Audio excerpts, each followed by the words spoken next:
Alright, this video is going to walk you through how to find the volume of cones and pyramids. You'll notice that it's just basically adding one step to a formula that you've been using. We've been doing the volume of prisms for a while now, where you simply take the base times the height to find the volume. For cones and pyramids, you're actually doing the exact same thing, except at the end you have to divide by 3. So a cone or a pyramid takes up 1/3 of the space as a prism would. The same formula applies to all of them. The thing that will change is the base. So you're always using the base and multiplying by the height, but depending on what you're looking at, the base can be different. For this first one, we're looking at a cone. So you have to find first the area of the base of the cone, then multiply it by the height and divide by 3. This is a circle as a base, and so the formula to find the area of a circle is pi times r squared. That's basically becoming your b. So this is the same exact thing right here.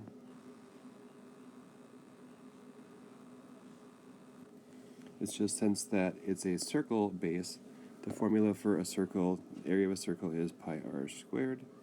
And then from there, I would take it times the height. And then finally, the last step would be divide by 3.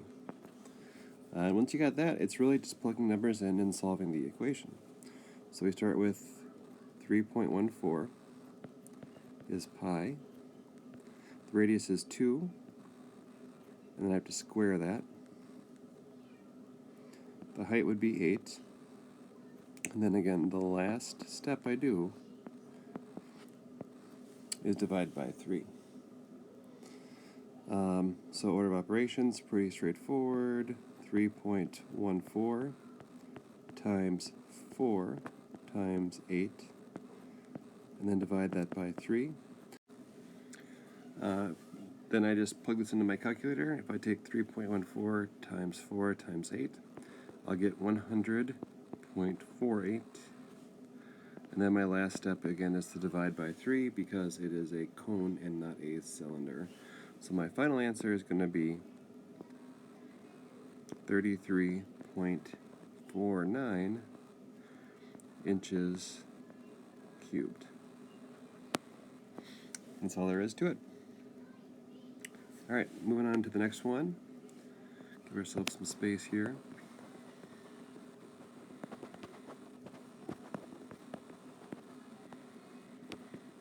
Alright, so again, all of these problems, you're using the same exact formula.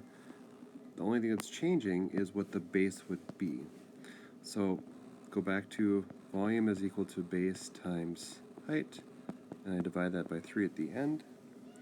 Now I have a square as the base. So the formula to find the area of a square is just one side times the other side. So then it's just going to be 10 times 10. Take that times 18, and then finally divide it by 3. So as again, a quick reminder, same formula. The base is a square, so I use the formula that I would use to find the area of a square, which is just one side times the other. Then I take 10 times 10 times 18, that gives me 1,800. Divide that by 3, this one gives me 600 centimeters cubed. Alright, and the last one,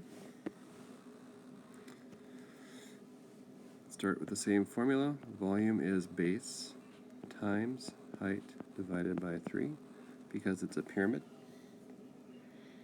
Now I have a triangle as the base, but it works the same as all the other ones have so far.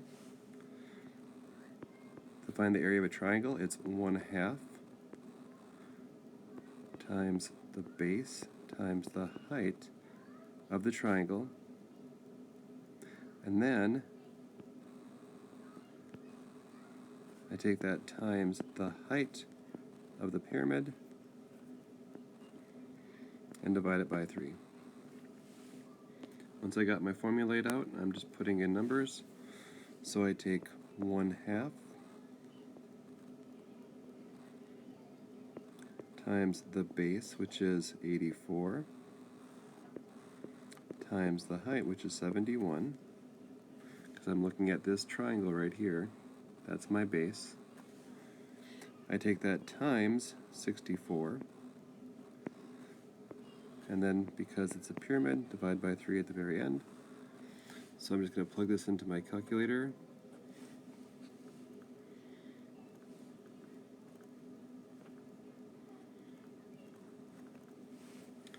So I get 190,848. Divide that by 3.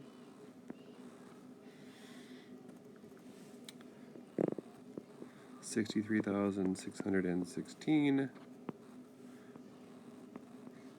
cubic feet.